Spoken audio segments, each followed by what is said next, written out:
Thank you. Thank you. You're welcome. Right.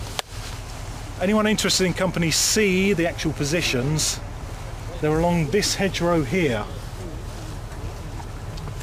Recognize them? We'll just move back so you can see.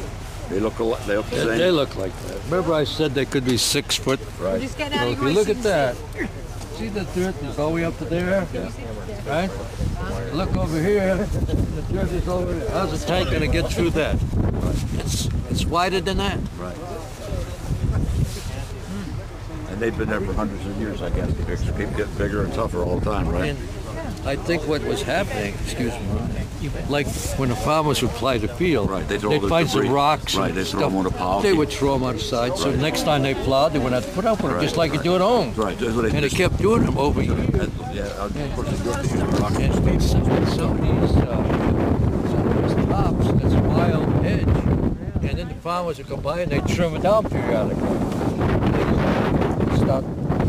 Kindling wood. Remember you saw a guy carrying kindling wood over back there? Right. And they'd take that off and they'd cut it down to where they wanted it. They have pieces, they'd grow right back up again. Yeah. And so someplace between there is where I was. What's that? Right here. Somewhere in between here and maybe the last Where place started we with talked that about. intersection up here. Because we were in this area. So the further you advanced to, you got relieved by the 3rd Battalion, right? Yeah. I was gone by then. I was You went back. We only went from here maybe back 2 hedgerows in a day and a half, whatever. We weren't going anywhere. Right. Then he said we got up 1 more hedgerow, that's all. When he said we went up 200 yards, that's 1 hedgerow. Right. Watch out for the barbed wire if you're going in there. I just remember hedgerows, but I can't remember specific hedgerows. Watch the bar. It was like 5 years ago. You were moving and worried and thinking about other things. Yeah. Well, you remember certain things, and then after a while, 1 hedgerow looks like the next, Yes, yes. and we went through many. 5 years ago, I came here on Hillaway with my friend that I was staying with, Yeah. and we I don't know which sunken road, but I have a hunch it was one on that side. Right. Because I don't know, he drove me down country roads. Yeah. And see, what would happen is the Germans had these and if they were in there and you're coming across, you can't even see it if they're supplying or they're bringing a horse with more weapons or more ammunition, and they had the free access. And they would stay here, and what they would generally do, they'd find the best spot, Right. and they'd put a machine gun in a corner. Right. And with a machine gun, what can you do with a machine gun? Exactly. You could cover up from there Exactly. all the way. And there wasn't anybody in that field That's right. that was safe. Right. With That's 1 exactly machine gun. right. That's exactly And right. what, I don't know, he's the expert. But Excuse me, did you recognize this? no, It's being 108 now. well, I came here looking. No, I cannot. All I recognize in my mind, I can see that hedgerow.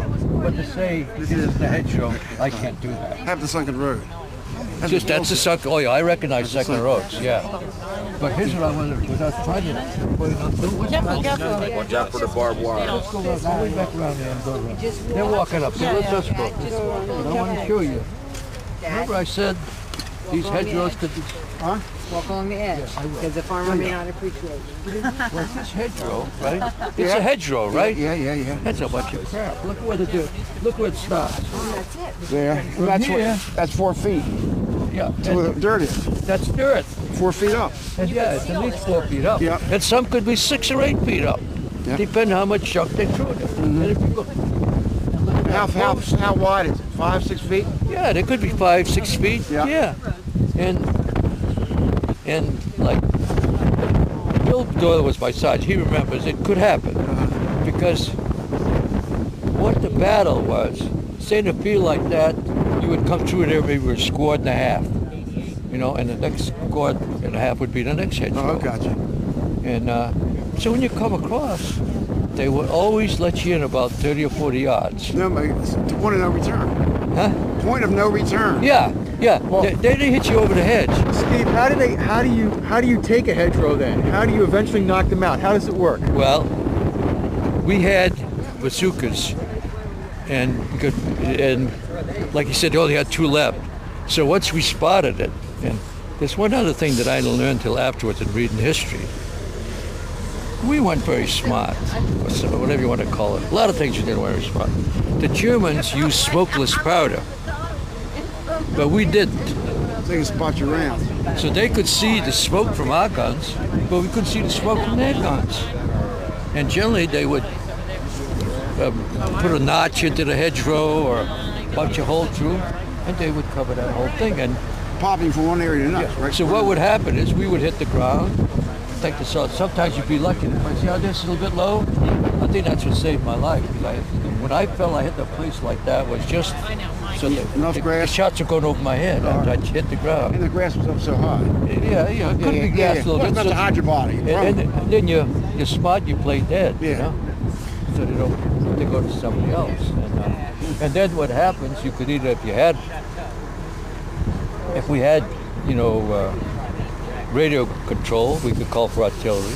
But we also had rifle grenades. Yeah. And they would fire like, you could hit something pretty good, 100, 200 yards. Where were you hit? Do you remember? Where were you hit? Do you remember? No, I can't pick out the spot. It all looks so much similar. Yeah, it was. See, sometimes the fields were like hay, some had cows in them. Yep. And sometimes it'd be an apple orchard. And these. Very good. Good. Very good. Thank you. So, Steve, you guys would come out here, a squad would come up, you'd have to hug the edges of the hedgerow? Yeah. Well, see, I was a private at that time, but I don't know. The rule always was that 29th or Indian Infantry is keep 10 yards apart. Mm-hmm. Because if you're 10 yards apart, they're not going to waste a mortar shell on you to get one guy. But if you get 4 or 5 guys, like in a group, you'll get some mortar fire, or you'll get a machine gun fire. But the other thing is, if you do come across, let's say you cross that field and you put a man every 10 or 15 yards, we cover this whole field with a platoon. If we had a full platoon, that is, we didn't. But so you try to keep apart so that they won't fire at you, and they won't call in mortar fire on you because they don't want to waste the shell on one guy. That's not worth it. So that's what they would do.